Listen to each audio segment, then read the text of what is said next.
I've had multidimensional experiences. I've walked between worlds since I was very small. And so for me, the nature of reality is far greater than the physical nature of our universe. Dr. Jude Currivan, welcome to Passion Harvest. I can't wait till our conversation today. Thank you, Luisa. It's lovely to be with you. For the audience, let's get started briefly. A bit of your background, just to share with the audience, if they haven't heard of you. Well, I'm English, as my accent probably gives away. I was born in the north of England as the daughter and granddaughter of coal miners. So I had a very modest but very community-based upbringing. When I was 18, I went to Oxford University and studied physics. I have a master's degree in physics and specialising in quantum physics and cosmology. I then went into the business world for some time and ended up being the most senior businesswoman in the UK for a bright, sparkling 10 minutes in the early 90s. But in the mid 90s, I really chose to move beyond corporate life. I did a huge amount of traveling through my life, visiting more than 80 countries and learning from wisdom keepers of all traditions. Um, I then studied research for a PhD in archaeology, researching ancient cosmologies, because my lifelong journey has been one of curiosity, not just how the world is as it is, but why it is as it is. So my work brings together leading edge science, universal wisdom teachings, um, research into the understanding of consciousness, but at its heart, at its base, it's a journey of discovery of the nature of reality itself. So that's a little bit about me. Oh my gosh, wow, what a full packed, amazing life you've had, Jude. I don't Yeah, know. I had a I, sort of a list of questions. I don't even know where to start now. Um, I'm going to have to start with your last statement. What is reality? What is the nature of reality? well, I would suggest it's not what many of us consider it to be. Certainly in our Western secular societies. What I've found throughout my life, because I've also, since I was 4 years old, I've had multidimensional experiences. I've walked between worlds since I was very small. And so for me, the nature of reality is far greater than the physical nature of our universe. And that's not to say the physical nature of our universe isn't real, it is, but it's the appearance of something that's much deeper and more profound and even grander. So our science, the science of the West, has been one of materialism and separation. And we're now turning that completely on its head because leading edge science and the leading edge evidence is showing us that the appearance of our universe does indeed arise from deeper non-physical levels of intention and causation and intelligence. So instead of an essentially dead, purposeless, accidental universe, which is what really our mainstream scientific paradigm has been telling us, the new understanding converges with universal wisdom teachings, ancient teachings, indigenous teachings, to reveal instead we are members, we are microcosms and microcosmic co-creators of a living universe that meaningfully exists and purposefully evolves as a non-locally unified entity.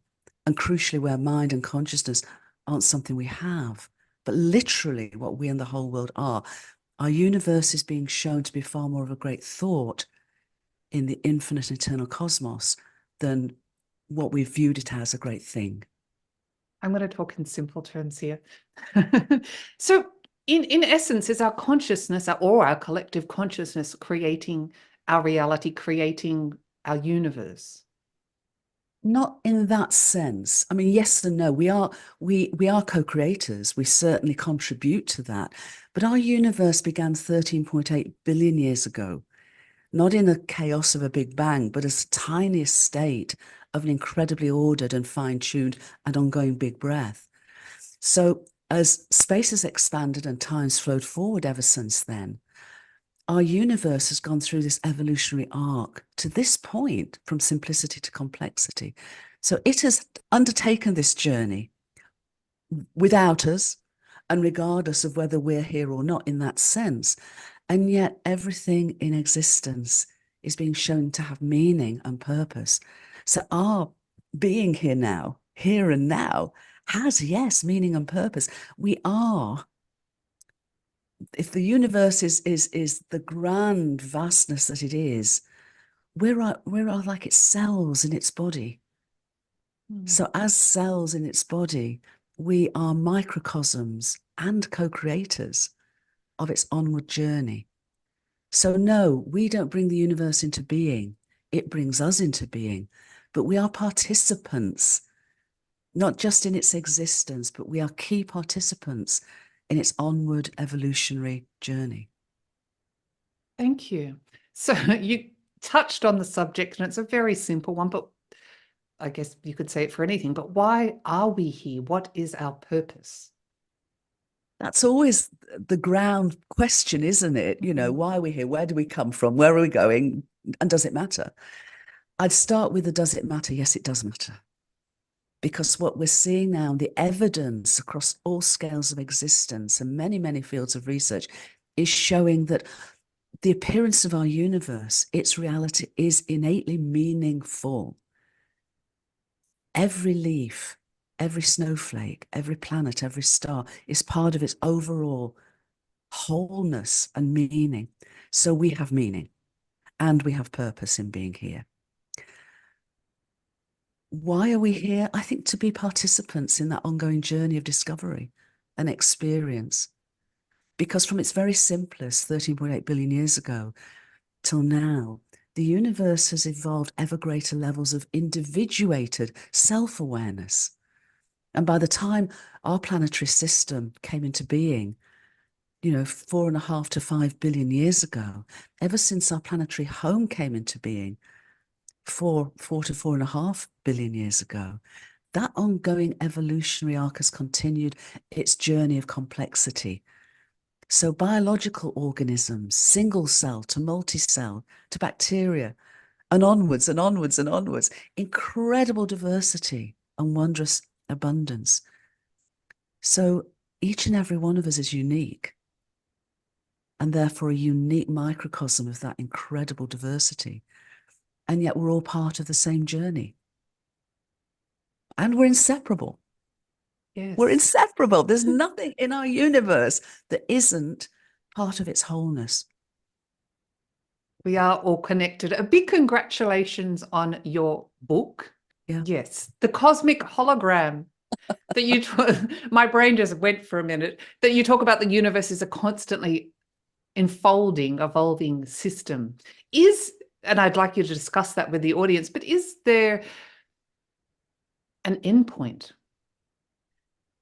I would say yes, because our universe is finite. It began a finite time ago, 13 billion years ago. It began as a finite entity in space, not an infinitely small singularity, as it's sometimes called, but as a tiny yes, but finite yes. And the whole journey, everything in our universe, everything within space-time, all the energy matter is finite. There's no infinite measures within the being that is our universe. And yet it is a finite thought form in the infinite and eternal mind of the cosmos. So it will have an end. And that end we're able now to start contemplating because of the evidence. We know that our universe began in its hottest state, yeah, and its simplest state. A key aspect of its ongoing journey is that the space has expanded, the temperature's dropped, and as space has expanded, more and more information and complexity and diversity is being expressed within its evolutionary journey. So as the temperature's dropped, the information content of our universe increased. We're now at a very low temperature overall, not on our planet, thank goodness, but generally. And so we could continue that arc to zero. And when absolute zero or very close to it is achieved, then that is essentially the end of the life cycle of our universe.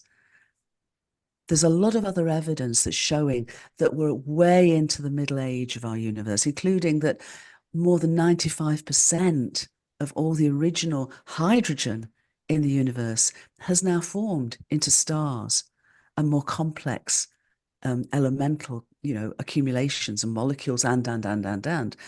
So there's no more sort of basic raw stuff for more stars to form.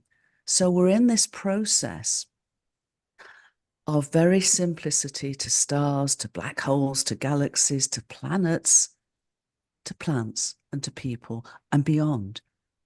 And there are many, many, many other planets out there. We now think there are more planets in our galaxy than stars. Thank you. Based on all your scientific research, is there an approximate date of when the universe may end? We're still in that process, but my estimate is we're talking about billions of years, not trillions of years. The universe is 13.8 billion years old to this point.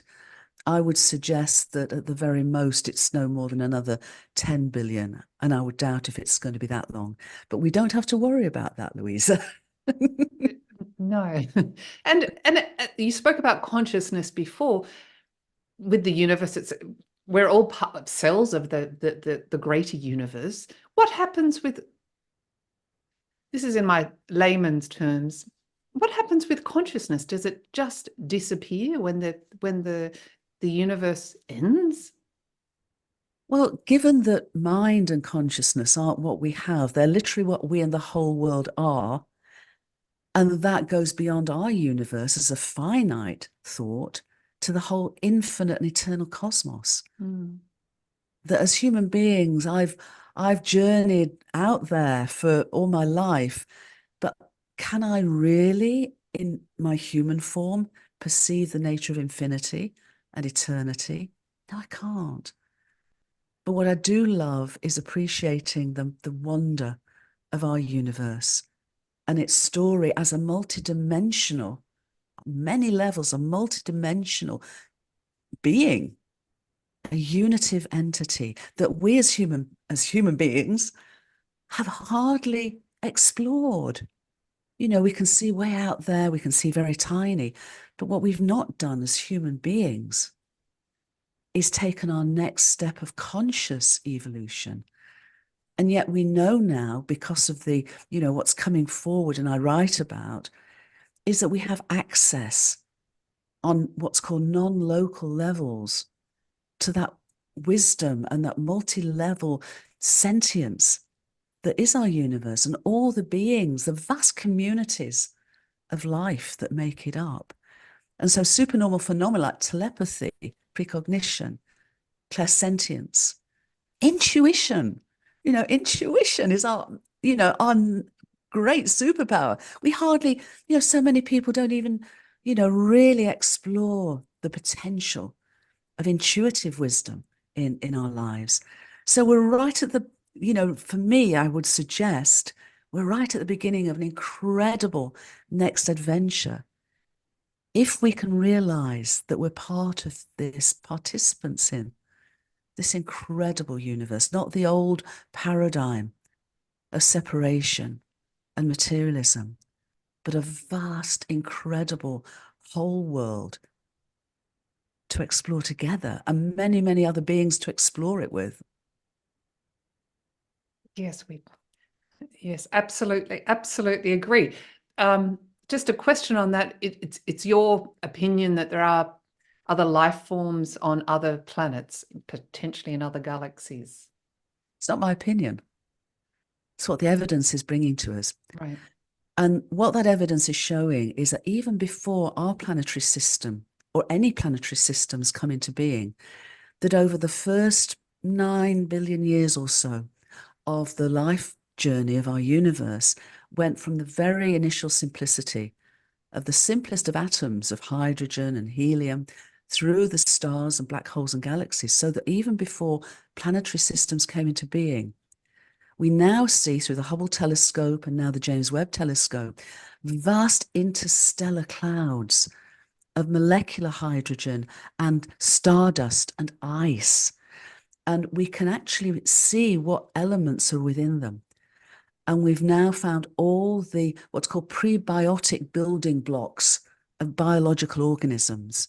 So amino acids, the beginnings of DNA and RNA, the beginnings of lipids and sugars, all out there in interstellar space, in these incredible clouds that are of themselves birthing clouds. They're birthing clouds for planetary systems. And when those planetary systems come into being, which they do through, as ours did, through a collapse of part of one of such interstellar clouds, they come into being not in chaos, but in this glorious sort of planetary disk with a protostar at the center and protoplanets going round. And all of those prebiotic abundances and water, ice, ready then to then be part of planets forming. So in our solar system, our planetary home Gaia was one such water planet, bequeathed with this incredible abundance. But also Venus and Mars likely began as water planets. We're starting to we're seeing the evidence for very early biological organisms on Mars. We're also now of the view that there are water oceans beneath the icy crust of some of the moons of Jupiter and Saturn, and even possibly Pluto. And we look out there into our galaxy and we see all of these interstellar clouds of complexity, just little laboratories ready for planets. But we're also now are able to see Earth-like planets. Some are called super Earths, some are called sub-Neptunes, various different types, but are in the habitable zone of their star system, as we are. So they can have liquid water. And biology needs liquid water, and it needs a planetary home to then continue to evolve its complexity. So yes, it's not my opinion. It's the incredibly rapidly growing evidence that if there are hundreds of billions of stars in our galaxy, there could be as many as 1 trillion planets. Now, not all of those can be homes. They're too far away from their sun, they're too close, they're too small, whatever it may be. But we're finding more and more and more are capable and likely to be able to harbour biological life. So it's so exciting. We just generally think locally. Well, some of us think locally and don't realize that there's so much more out there. I love your passion. It's amazing. It's contagious. I just want to backtrack. You said you had some experiences or many experiences with multi-dimensional realities. Would you mind sharing some of that with the audience? Be happy to. And what I would say is these experiences are natural to us. It's just that we've been taught in schools, because our schools teach us generally 19th century science. Our societies, 19th century science and its technologies actually gave birth to the Industrial Revolution. So the structures of the Industrial Revolution, the way we govern ourselves, our organizations, our education, all aligned with that 19th century mechanistic science. And we're still taught it in schools. And in that mechanistic science, there's no place for the sort of experiences I've had since I was 4 years old. But there's no place for any of us to have those experiences. And yet studies show that more than 50% of us have had experiences. And I'm talking now beyond intuition or the acknowledgement of synchronicities, which I suspect almost 100% of us have, whether we listen to them or not, have had them. But I'm talking about what's often called supernormal experiences or phenomena, like telepathy, like clairsentience, like clairaudience, like clairvoyance. And for me, my journey in those realms began with a clairsentient experience when I was 4 years old. There was a discarnate light appeared in the corner of my bedroom, and I started to hear a voice. but I didn't hear it out here. I heard it in my head, and it was English, which at 4 years old wasn't, was natural. What's not to be natural about? But that began my journey because that voice was incredibly kind, caring. Over the next 10 years or so, the lessons I learned from that guidance has stood me in good stead all my life. It was always to trust myself, never to, always to check something out, never to just take things on faith. But if I was guided on something, it guided me to listen to myself, to listen to my own inner wisdom. So I was sort of in training for a lifetime of curiosity. But I also began to see auras around plants, around people. I was able to sort of pick up something and feel it and know something about it and its history that then panned out. Because again, I would do something in that way, and then I would go to a book or something else would happen, and it was validated for me. So my life journey has been one of having incredible experiences, which I do write about a lot, but also that their validation. And I would invite everyone, if you feel you can be open to these, to do so. And start with intuition. If your intuition says something to you, hear it, listen it, follow it, see what comes. If a synchronicity arrives, I'll give you an example on that, if I may. Yes, please. A synchronicity. My brother I love him unconditionally. Our dad died when I was 10, my brother was 7, and my mum brought us up from there. So we're very, very close and very, very different. And as far as I'm aware, he's never really had the sort of experiences that I've had. Although in his later years, he's become more open to them, which is fantastic. But some time ago, we were talking about this, and we visited a tiny little bookstore in a village near where we grew up in Northern England. And we went there because one of our family, a young girl, was interested in crystals. So we went there to see if we could find a book on crystals. And this was a shop that had a whole series of subject matter. But we went there for that reason. And the lady who owned the shop, when we asked about this, took me to the back of the store. And she pulled out a book on crystals. And sometimes in stores that the shelf space is quite limited. So they'll double depth the shelf. And so there'll be books on the front, but there'll be spare books at the back that then they'll bring out to the front. Anyway, she brought the book of crystal out, and behind it, out of all that store, was one of my books called the 8th Chakra. Wow. And I said to my brother, I said, look at this, what a lovely synchronicity. And he was like, there's nothing to see here. Yes. So that's the point. He wouldn't be doing that now. 10 years further down the line, he wouldn't be doing that now, but he did then. But I wonder whether that day, even though he didn't sort of respond in that moment, I sense that started a little questioning within him. Curiosity. And that's led him along this sort of step-by-step journey ever since.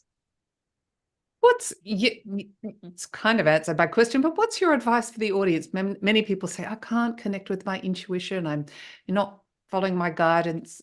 Synchronicities don't work for me. What's your advice for those to become more in touch of the multidimensional reality? I'd be interested why they feel their intuition doesn't work for them. I'd be interested in why synchronicities don't happen for them. Because what I would, in my experience, and part of my journey, which we didn't touch upon, has been as a sort of psychospiritual healer, because, our worldview of separation has brought with it a lot of trauma, a lot of loneliness, a lot of issues. So, when we can remember who we really are, a lot of healing can be undertaken. But I just ask that question, why don't you feel that or believe that? Because I'm not sure I've ever met somebody who isn't able to connect with their intuition, who isn't able, if they're open to it, and this is key, if they're open to it, to just notice synchronicities. As I say, my brother, 10 years ago, whenever it was, just didn't see anything when that synchronicity happened, he would have a very different response now. So this is for all of us. This is a journey of, I was going to say it's a journey of trust, because it is in that sense. I never didn't. So this has been a lifelong journey for me. But whenever we may feel ready in our own lives to take a step on this incredible journey of discovery, inner and outer discovery, that's a journey that, in a way, we can stop whenever we want, but we can never turn backwards on. And so to just be open. And when you can sense that your intuition is guiding you in a particular way, trust it. Don't just push it to one side, trust it. And when you do notice a synchronicity, sort of ask yourself, what's that showing? And in my own experience, it's an amazing, amazing adventure. And I feel that our universe is inviting us all into this adventure, because it's inviting us to consciously evolve. And as long as we're closing our eyes and our ears and our hearts and our awareness to this larger, greater understanding and experiencing it, then for me, that is so vital. We can't evolve. We can't consciously evolve until and unless we open ourselves up. And part of that is realizing that separation is an illusion. Reality is real, but separation is not. Thank you, Jude. I just was thinking of the word trust. Yes, often we don't trust it, talking about intuition, trusting ourselves, or sometimes the intuition is uncomfortable and perhaps not the way our mind wants us to go, even though we know it's right. I love that. I love that, Luisa, even though we know it's right, because I think that's what intuition does. It's, we talk about a gut feeling. Yes. It's a gut feeling. And we know from a physical sense that our microbiome in our gut sends so many messages to our brains. Our brains are often slow off the mark, but our gut feeling and our hearts get there first. Yes. So if we can, so it is, you're absolutely right. It is back to our trusting that, because we've been so taught to trust our heads. And I'm not saying don't do that, because it seems to me that this is a potential journey to what's sometimes called integration. It's head and heart and purpose. But we can't fully integrate all of that if we're only working from our heads. And with our heart wisdom and our gut wisdom, our intuition wisdom is more profound, because what our brains do, they work with what we've known before. Yeah? What our hearts do are open to possibilities. And our intuition is an invitation to adventure.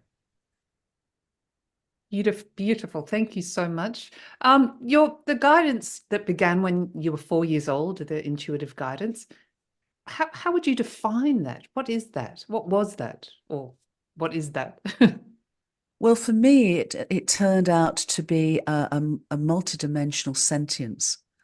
So, many folks, I suspect, listening to us today and or otherwise, we talk about communicating with angels, with elemental beings, with devic beings, with extraterrestrials, with ascended masters, with trees, with, there's so many levels of sentience. And my my mum used to say I'd talk with anyone, and I have. And a lot of those folks have been discarnate, which she didn't know at the time. So whether it's angels, whether it's elemental beings, whether it's devic beings, all of us have that capacity. And for some of us, it will be because, we love nature. So we may find ourselves naturally, having communications, having conversations. And of course, the indigenous communities, the indigenous wisdom is that the whole world is alive. And that's what the evidence is now showing us. But aliveness goes far, far, far beyond biological beings. Yes. Thank you. Thank you. I want to talk about that in a minute. I just wanted to backtrack briefly. You spoke about your journey as a psycho-spiritual teacher. Healer. Healer, a psycho-spiritual healer. Do you mind sharing a bit about what is that for the audience? And then, Hey, be happy to. What I would first say is that I never healed anyone because I don't think healers heal anyone. I think what healers do, certainly in my own experience, is we help people to help heal themselves. And people heal themselves, it seems to me, when they're ready to heal. Because certainly in this regard, I'm not talking about having a broken leg. I'm talking about having a sort of an inner wound. And often that inner wound, at its very core, is a wound of separation. And that can play out in so many different ways. And often there are five very generic wounds that we carry due to traumas in our story, whether it's in this life, perhaps in other lives. So I talk about abandonment, abuse, betrayal, denial, rejection. And they go through all of the wisdom teachings. But the point is that when we are traumatized, we impose on others. They impose on us and we impose on ourselves. And with such trauma, if we have, for example, I'm being very simplistic here, but if our primary trauma perhaps is one of abandonment, what we may find ourselves doing is perhaps sabotaging our relationships so that we leave others before they leave us, or trying to control others so they don't leave us or control ourselves, or we abandon ourselves. We don't love ourselves. We abandon ourselves. But in any trauma, and certainly in the abandonment trauma, there's a tendency to try and feed ourselves for a lack of something, but it's outside. So we may find that we try and accrue a lot of possessions, whether whether it's money or whatever, or clothes or people. Yeah. We try and sort of feed ourselves from outside, but unless we can heal that trauma from within, we always go hungry. So my work as a healer was to help other people, first of all, help them to understand that trauma, understand it's what I call the seed point of that trauma, and to actually take their awareness to a level beyond that personal identification with the trauma. So rather like sort of seeing something from above and seeing it more clearly and without the drama, and then to heal and then to release it, and so heal it. And on that basis, I wrote a book about this called the 8th Chakra in part, but on that basis, people heal themselves of that trauma. And for me, it's about releasing, healing, and moving on. Much lighter, much clearer, much happier. It's very straightforward because, Luisa, if you think about it, the ancient tradition is that as a human being, as a spiritual being having a human experience, we have that experience mediated through 7 chakras, yeah, from our root to our crown. But if we think of music and 7 notes are of themselves incomplete. It's the 8th note that completes an octave and takes us to the higher frequency of music or sound. It's the same with the 8th chakra. Our 7 chakras mediate our personal sense of self. So if we are embodying any trauma, that's where they're held. And as Einstein said, you can't solve a problem from the same awareness that created it. You can't pull ourselves up from our bootstraps. So trying to heal at that level of 7 chakra awareness, where the trauma is very difficult. If, though, we can expand our awareness to what I call the 8th chakra, or more latterly I call the universal heart, that is the bridge of consciousness from our sense of self to our expanded awareness of we and all.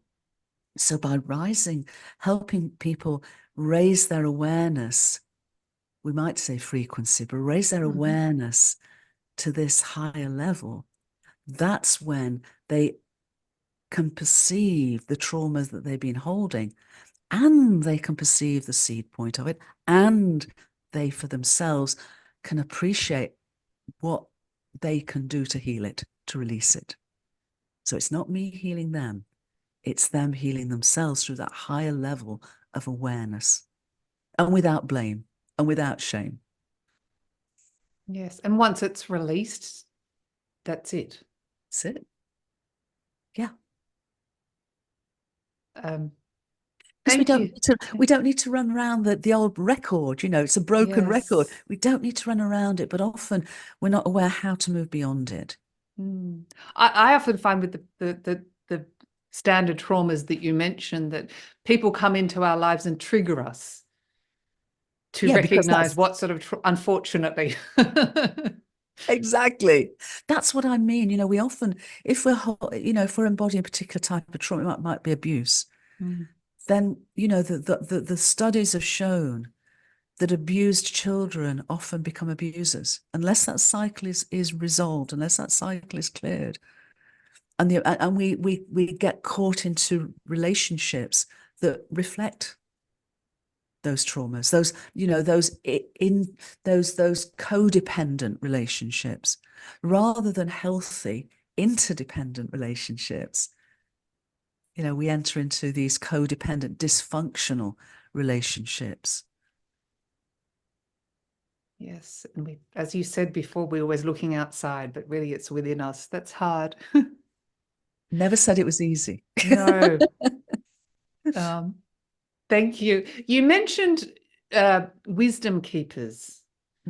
You've met with them and worked with them and researched with them. Do you mind sharing a bit about that with the audience, please? Of course. Well, I've worked with the wisdom keepers and teachers of many, many traditions, not all of them human beings. So I've worked with beings we might call, you know, for example, in ancient Egypt, the beings known as the gods and goddesses, the deities, were not really, in ancient Egyptian hieroglyphics, they were called netra. And netra means more principles of consciousness. So these are beings that I've been able to connect with all my life. And they're wisdom teachers, they're wisdom keepers. I would say that trees are wisdom keepers and teachers.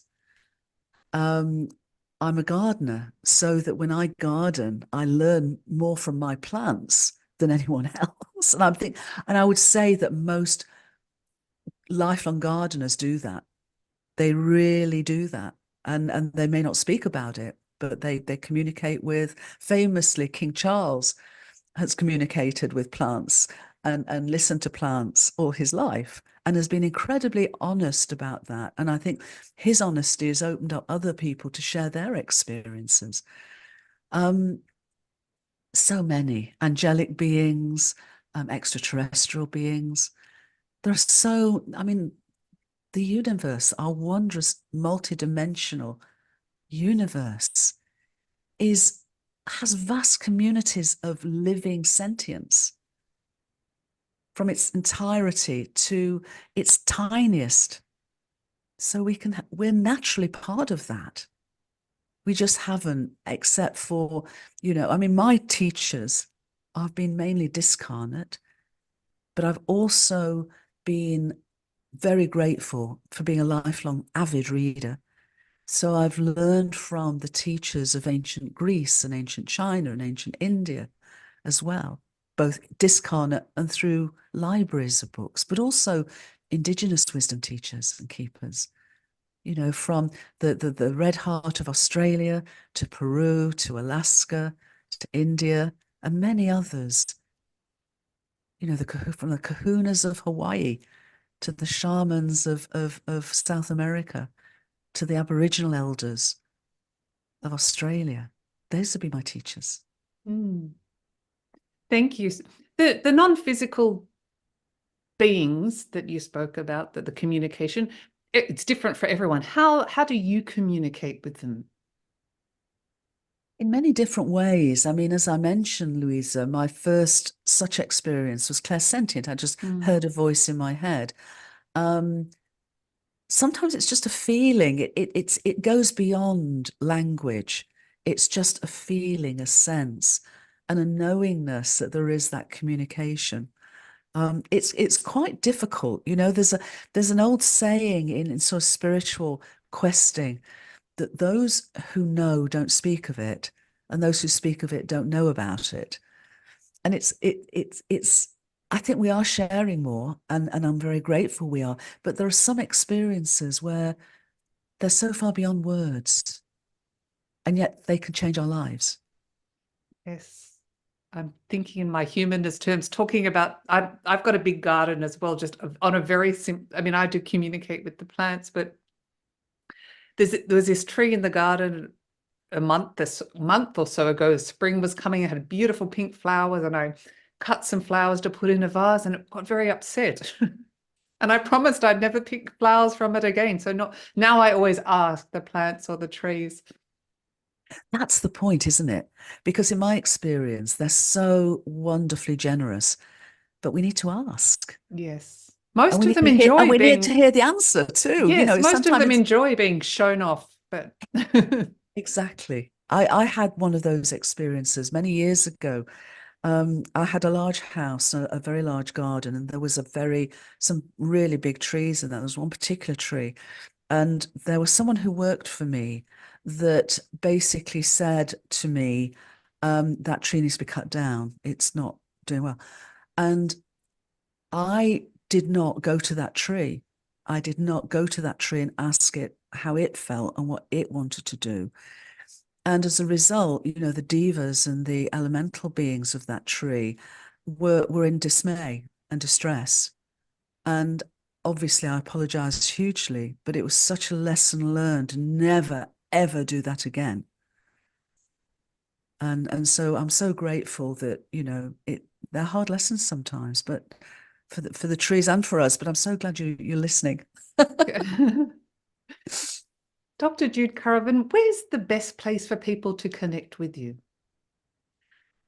I would suggest through our website, which is www.wholeworld-view.org. So that's whole, W-H-O-L-E, world, W-O-R-L-D, hyphen view, V-I-E-W.org, because there we have a lot of resources that, you know, share this understanding.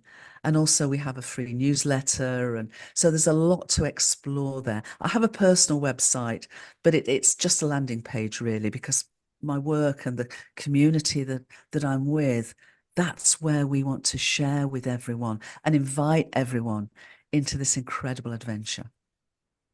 I will leave a link to both of the websites in the show notes below if anyone missed that. What an amazing, amazing woman you are. Is there anything else on a final note that you'd like to share with the audience that I haven't asked you? It's your show today, so please go ahead. Thanks, Luisa. The one thing we haven't talked of, at least not specifically, is love. I mentioned loving universe, I think briefly right at the beginning, but I would just invite everyone to realize that love is the most profound and fundamental force of the universe. Our universe literally is a living, loving, evolving, unitive being of mind and consciousness. And, you know, this is an adventure into love. The worldview of separation that we've had, you know, it's natural to feel in that way lonely. And this is an invitation from loneliness to aloneness, to all oneness, where we're each unique. And yet we are also, each of us, loved beyond measure. And to remember that. And to choose that. To choose that. Such a perfect, perfect way to end the show. Dr. Jude Currivan, thank you so much for being on Passion Harvest. You're amazing, amazing. Well, thank you, Luisa. And it's been lovely to be with you. And I'm so grateful for all the work that you're doing. So thank you. Thank you so much. Bye-bye. Bye for now.